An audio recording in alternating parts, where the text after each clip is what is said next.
Hey guys, I'm Vita. I want to talk to you about the value of infrastructure systems. I know that's got to be top 10 most boring intros to a speech ever.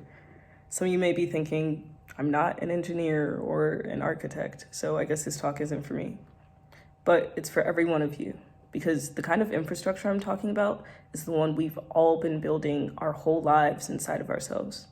The same way bolts and beams are used to give shape to a building is the way that the emotions, the experiences, beliefs, and values within us have shaped who we are. I like to think that all these things kind of come together and start to create little systems within us like machines. And these systems become the foundation for who we develop into. Now, I know that may sound a little weird, but think about it. You've got systems controlling what you do right now without even paying attention to it, right? You're breathing. You're listening to what I'm saying, hopefully. Maybe you're eyeing some sweets from across the room, like I was the entire night at 100 Nights. Memories might be playing like a film in your head, and emotions might be bubbling up to the surface as you sit in this room so close to graduation you can taste it, and it probably tastes almost as good as those sweets on the table. These systems are always working, always impacting our physical, mental, and spiritual well-being. And so I wanted to share with you guys a list of 10 systems that I wish I had been given to think about as a senior in such an important point of transition in life. I hope that by calling them out, it'll help you bring attention to what these systems actually look like in your life, what kind of infrastructure they're building within you, and how they're shaping who you are right now. So, number 1, build a system of motivation. How do you get yourself pumped? How do you find a way to spark a flame if you're not excited about something? It's important to know what inspires you and how you keep that inspiration in mind during the toughest parts of a process. This is what allows us to create our own light, even during dark times. So whether it's thinking of your mom or rewarding yourself with some Chipotle, you gotta know what gets you started and what keeps you going. Number 2, build a system of accountability. How do you hold yourself to something? How do you use others to help you? And how do you hold others to their word? We need things that help us be disciplined so that we follow through with what we say we'll do. Not having to follow school rules anymore will be nice, for sure. But you've got to give yourself some kind of structure so you actually execute what's important. Accountability is the force that compels us to do things we may not always want to because we know it's what's right or necessary. Number 3, build a system of organization. Do me a favor, take a look around the room and see if any faculty that knows me is laughing at the fact that I'm talking about organization.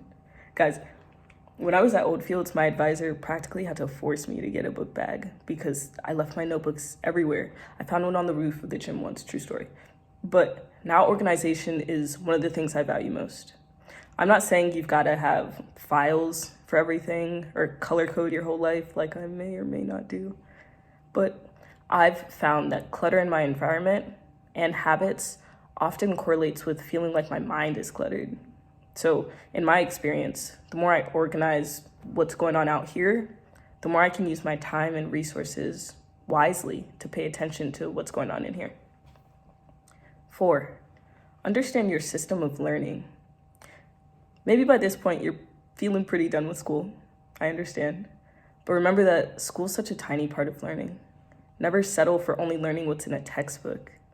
Explore your interests, your natural curiosity, the stuff you want to know just to know, because that's how you find a passion.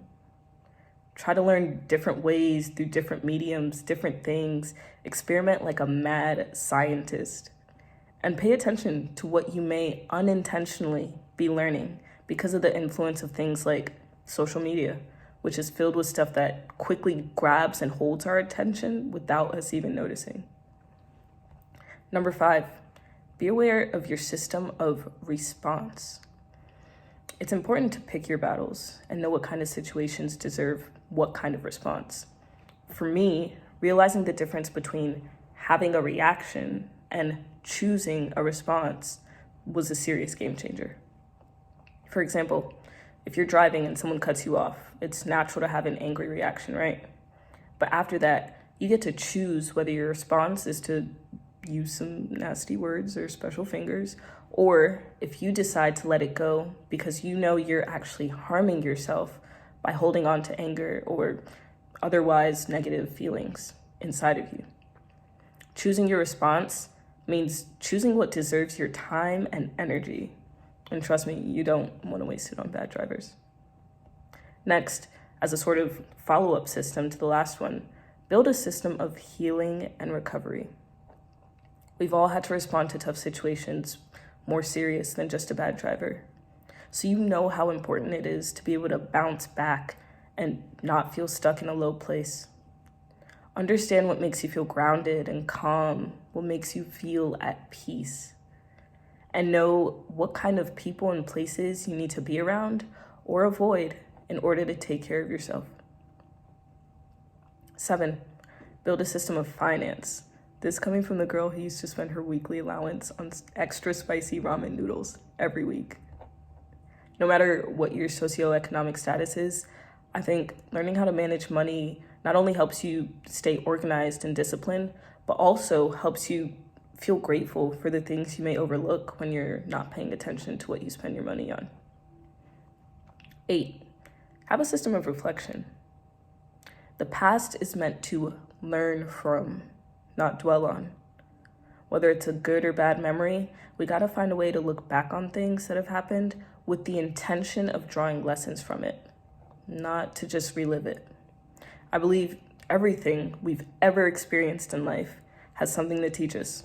So I kind of like to think of my memories like they're like wise old people telling me stories that are pushing me to make better decisions in my present and future, not as things that are pulling me and keeping me in the past.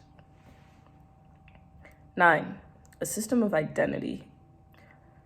Leaving Oldfields was tough for me because as someone who held roles like captain of teams, green team spirit, and student body president, I was worried that I wouldn't know myself outside of those roles, and more importantly, outside of our special little Oldfield space.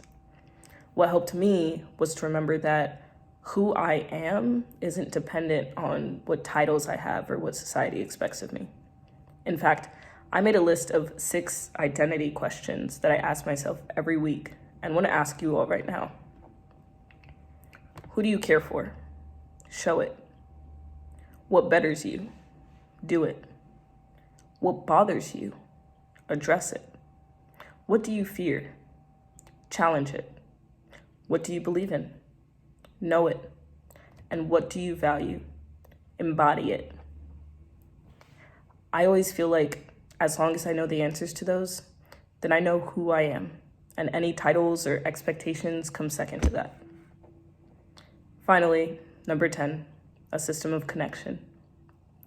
I think if there's one thing everyone can agree COVID has taught us, it's that we absolutely cannot overlook the value of connection. How do you connect to yourself, to others, to the environment, to a higher power if you believe in one? Knowing the answers to these means knowing how to navigate your relationships with other people, with the planet, and with whatever else you connect to. So, why is it important to think about how these symptoms or systems are shaping your infrastructure and influencing your behaviors and actions? One word: freedom.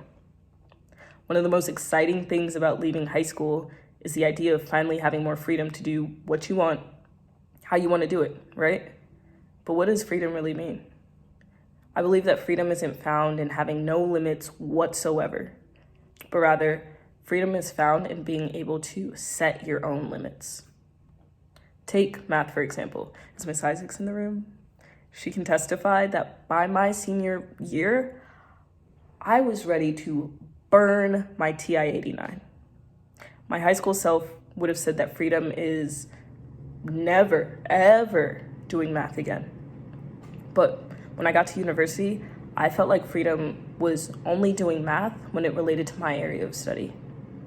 Because of understanding that small difference, when I did have to take a statistics class in college, it wasn't miserable because it was within the limits of what I had set for myself, which was studying political science. So for me, freedom has become less about living in a world without rules and more about living in a world where the rules I've made for myself allow me to feel well grounded enough to face whatever the world hands me, including its sometimes dumb rules. And the rules I make for myself are based on those systems I was talking about earlier. Knowing how to get myself motivated, how to hold myself accountable, and so on and so forth, it all makes me feel more in charge of my life, even when tough and unpredictable things happen. So, whenever you take time to understand your systems and use them to create order in your life, you're building resilient infrastructure. The more you develop that infrastructure, the more you can rely on your brain and body to just know what to do without having to think so hard about it or stress yourself out or beat yourself up.